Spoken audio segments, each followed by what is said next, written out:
The most expensive tool in the shop. This is Harold Osmer of West Hills Wood.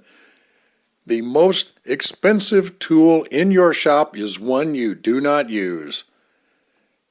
So alternatively, I guess we can call this adding dust collection to a sander. Now, I've had this sander for a long time, gotten a fair amount of use out of it, but it's been sitting on a little rolly cart on the floor for years. And I decided, man, that thing is handy. Let's get it up. Let's make it do something. So I had this cart, and I've had this dust deputy thing for a while, and neither one of them were being used. And I said, you know what, dude?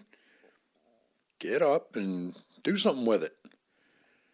So we break out that cart, we get out some hole saws, and we get started. Now here's a cool thing for the hole saws. Make sure you get one of these quick release deals for them. There's a nice drill bit there for centering in your pilot hole. Your large piece just screws right onto it, and that little silver part there clips into place, and the two big tabs reach out and gets a good grip on that thing. So when you put it in your drill, that thing doesn't slip. So hey, remember those old ones? They were awful to use. This one's not so bad. And then drill your hole. That's MDF. It's tough to drill. So here's the cart and the sander. We have to locate it in the front part of it just to allow room for the vacuum and the dust deputy to sit underneath the bottom there.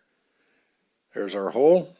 This is our helicopter shot. We spared all expense on this helicopter shot for you too.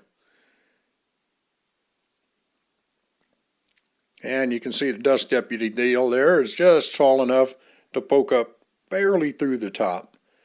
But that's not so bad. We made sure to make sure our hole, okay, would fit through there. We need our hose to go over that.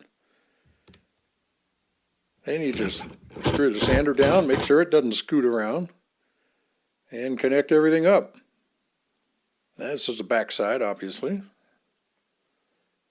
We have a smaller, older, very loud shop vac, little Ridgid unit down there. It works reasonably well. We're going to keep using it. It's going to see limited use here now, which is good because that sucker, again, boy, that thing is loud. We decided to put a box around this too. We put panels up on the sides here to knock the noise down up there. We probably lost, 20 decibels on that vacuum because that had to be the loudest thing in the shop. So here's the sanding cabinet. Worked out really good. Got it screwed to the base. This was just a little stand that I've had for a long time. I went ahead and added some walls to it.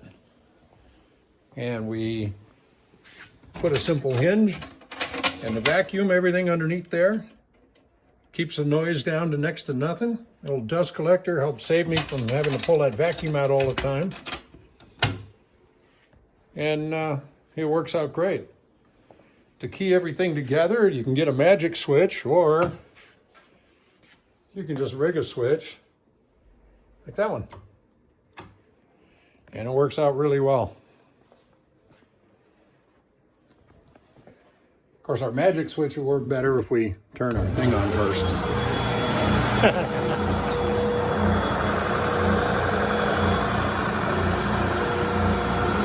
You can tell that machine's pretty quiet now. And there we go. She's genius. Okay, I got wondering about that switch. Why didn't that switch come on? Well, it's because I didn't have the power on over there. And the reason for that is that if you're going to turn this thing on over here, you hit that switch and you still have the cover on this thing, you can create some unnecessary drama. There you go.